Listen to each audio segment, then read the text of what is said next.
To every man treachery is hateful, yet none is more despised by God and man than he who, while still trusted, strikes the blow.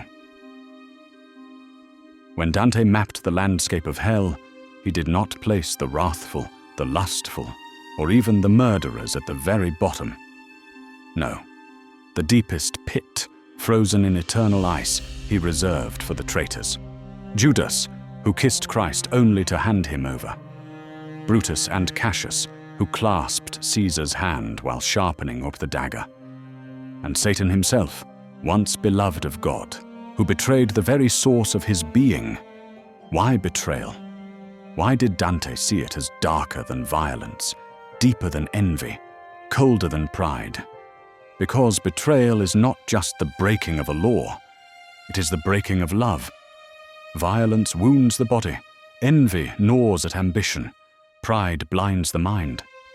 But betrayal strikes at trust, that invisible thread upon which all human life is strung. Families, friendships, communities, even nations. None of these are held together by iron or gold.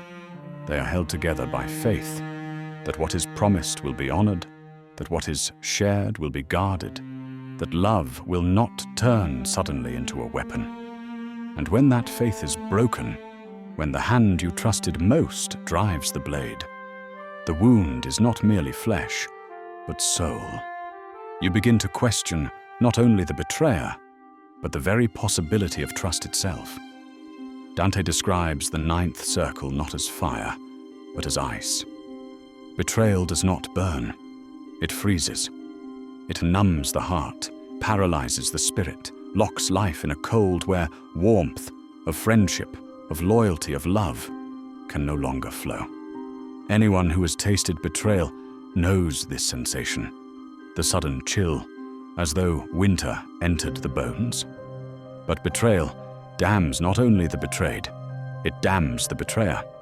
To live by deceit is to carry a secret frost within. To turn against the very bond that once gave life meaning is to exile oneself into perpetual cold. Judas is not remembered as an apostle, Brutus not as a statesman. Their legacies are sealed in treachery. And perhaps this is why betrayal terrifies us most. For it is not the enemy we fear. Enemies declare themselves. It is the friend, the lover, the confidant who carries the key to our defenses. We fear that those we lean on might, in silence, be leaning away. What then is the antidote? It is not cynicism, for distrust corrodes us as much as betrayal. Nor is it naivete, for blind faith invites ruin. The antidote is fidelity, a choice to embody the loyalty we wish to see, to guard against the small betrayals, the careless word, the broken promise, the silence where truth was owed. Habits become character. To practice loyalty is to become loyal. And here lies the final truth. Betrayal may shatter, but it cannot wholly extinguish. History remembers the traitors, yes, but it also remembers those who stood fast. For every Judas, there is a John at the cross. For every Brutus, an Antony who carried the body with grief. So the question comes to you, quietly, when no one is watching. Will you be the one who breaks the bond, or the one who keeps it? Betrayal rarely begins with thunder. It begins in whispers.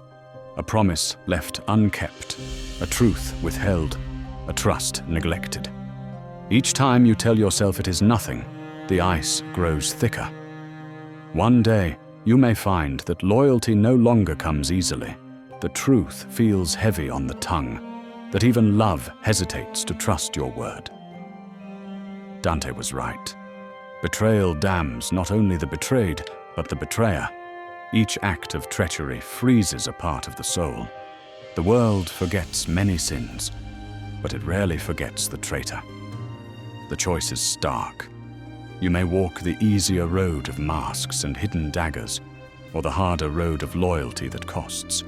But remember, betrayal leaves scars on others and chains on you. The deepest hell is not beneath the earth. It is the cold you carry inside when you choose to strike while still trusted. And the only escape from that frost is to hold fast, to keep faith, to be the warmth the world so desperately needs.